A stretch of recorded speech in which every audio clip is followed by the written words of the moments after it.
ایک ایسا نبی جس نے شیروں کے ساتھ زندگی گزاری تھی، اور جب انہیں آگ میں ڈالا گیا تو آگ نے ان کو معمولی سا بھی نقصان نہیں پہنچایا اور اس کو نہیں جلایا۔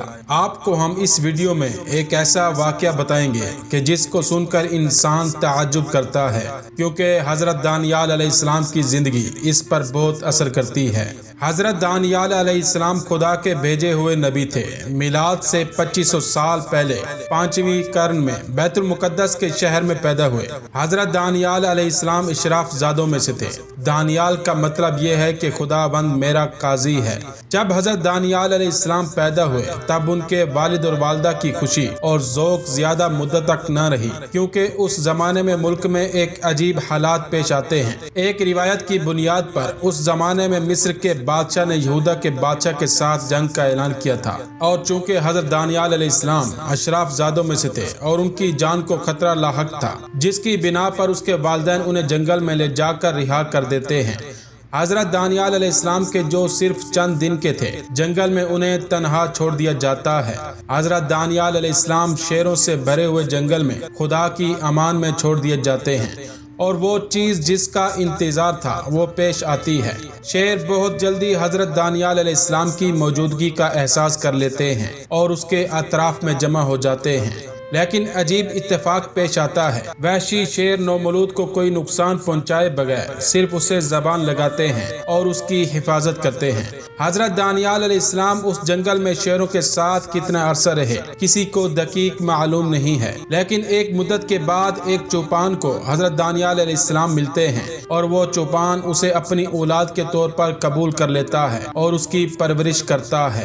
جب حضرت دانیال علیہ السلام بڑے ہو جاتے ہیں اور سخت سفر ان کے انتظار میں ہوتا ہے، آپ سب بخت النصر جو کہ بابل کا بادشاہ تھا اس کو تو جانتے ہیں۔ طاقتور ترین حاکموں میں سے تھا کہ جو آج تک دنیا میں موجود تھے، اور میٹرکس فلم میں بھی اس کا نام بیان کیا گیا ہے۔ حضرت دانیال علیہ السلام جب نومولود تھے تو اسی وقت ہی ان کا سخت سفر شروع ہو جاتا ہے، اور یہاں سے داستان خوبصورت بنتی ہے کہ جب وہ اور بخت النصر کا قصہ شروع ہوتا ہے۔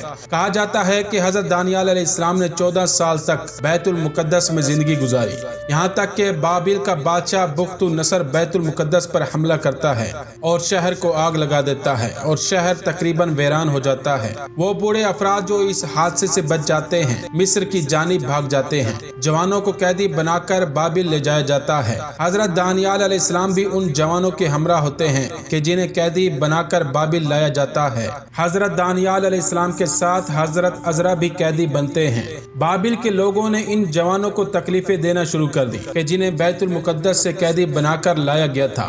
بابل کے لوگ ان جوانوں کی شکایت بابل کے بادشاہ بخت النصر کے پاس لے کر جاتے اور اسے کہتے کہ اے بادشاہ، آپ ان لوگوں کو یہاں پر لائے ہیں، ہماری بیویاں ہم پر توجہ نہیں کرتی ہیں، اور ان کا سارا ہوش و حواس ان جوانوں پر ہے، یا ان کو یہاں سے باہر نکالیں یا انہیں قتل کر دیں۔ بخت النصر ان کی بات سننے کے بعد ان سے کہتا ہے کہ جو کچھ کرنا ہے کر لو، اس بات کا مجھ سے کوئی تعلق نہیں۔ بخت النصر اس بات کے بعد تمام جوانوں کو شہر کے میدان میں جمع کرتا ہے۔ جس وقت یہ جوان اپنی آخری سانسیں لے رہے ہوتے ہیں، بخت النصر کہتا ہے کہ رک جاؤ، مجھے وہ 4 جوان چاہیے، ان کو آزاد کرو۔ 4 جوان آزاد ہو جاتے ہیں اور بابل کے لوگ باقیوں کو قتل کر دیتے ہیں۔ ان 4 جوانوں میں ایک حضرت دانیال علیہ السلام تھے اور دوسرے حضرت عزرا علیہ السلام تھے۔ بخت النصر ان جوانوں کو اپنے محل میں لے جاتا ہے اور اپنے وزیر کو بلاتا ہے اور اسے حکم دیتا ہے کہ ان جوانوں کو خود اپنے پاس رکھو اور ان کا خیال رکھو، اور انہیں ضروری ٹریننگ دو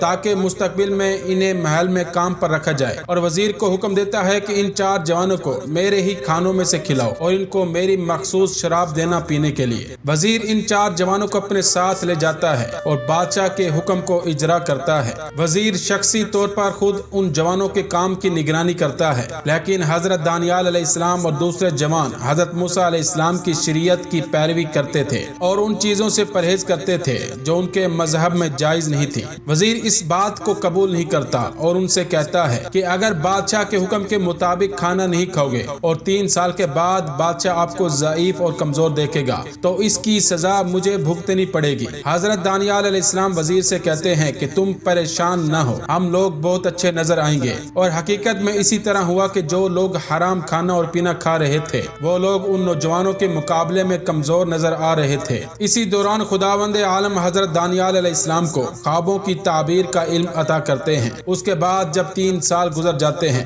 تب ان جوانوں کو بادشاہ کے دربار میں حاضر کیا جاتا ہے۔ بادشاہ ان جوانوں سے مختلف کام کرواتا ہے۔ یہ جوان سالوں بخت النصر کے قیدی کے عنوان سے ان کی خدمت کرتے ہیں، لیکن بخت النصر کو اچھا نہیں لگتا تھا ان جوانوں کو قیدی کی نگاہ سے دیکھیں۔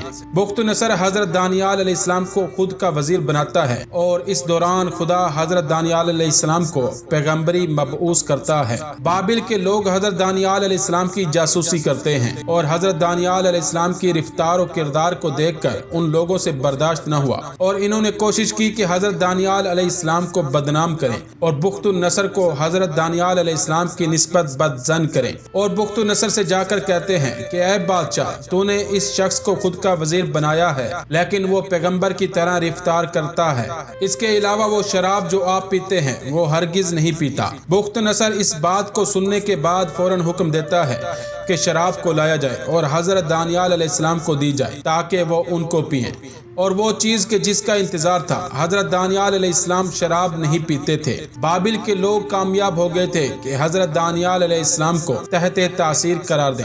اس دن کے بعد بادشاہ حکم دیتا ہے کہ حضرت دانیال علیہ السلام کو جنگلے میں ڈال دیا جائے کہ جو شیروں سے بھرا ہوا تھا، لیکن عجیب تھا کہ حضرت دانیال علیہ السلام ان شیروں کے ساتھ بہت آرام اور سکون سے تھے، کیونکہ شیروں نے نہ صرف ان کو نقصان نہیں پہنچایا بلکہ ان کے قریب آ گئے تھے اور ان کو چاٹ رہے تھے اور اس طرح رفتار کر رہے تھے جیسے کوئی پرانے دوست سے ملاقات کی ہو۔ حضرت دانیال علیہ السلام اس بات پر مجبور تھے کہ ایک بہت طولانی مدت کو شیروں کے ساتھ جنگلے میں گزاریں۔ اس کے بعد ایک انگوٹھی بناتے ہیں کہ جس کے بیچ میں خود کی تصویر اور اس کے دونوں جانب شیروں کی تصویر بناتے ہیں۔ کچھ عرصے کے بعد بابل کا بادشاہ بخت نصر ایک خواب دیکھتا ہے کہ جس کی وجہ سے وہ پریشان ہو جاتا ہے اور عجیب و غریب کام کو انجام دیتا ہے۔ بخت نصر سب سے چاہتا ہے کہ وہ اسے بتائیں کہ اس کے خواب کی تعبیر کیا ہے، لیکن پھر بخت نصر کو بھی یاد نہیں رہتا ہے کہ اس نے خواب میں کیا دیکھا تھا۔ اس وجہ سے کوئی بھی ان کے خواب کی تعبیر کو بیان نہیں کر سکتا تھا۔ اس بنا پر بخت نصر حکم دیتا ہے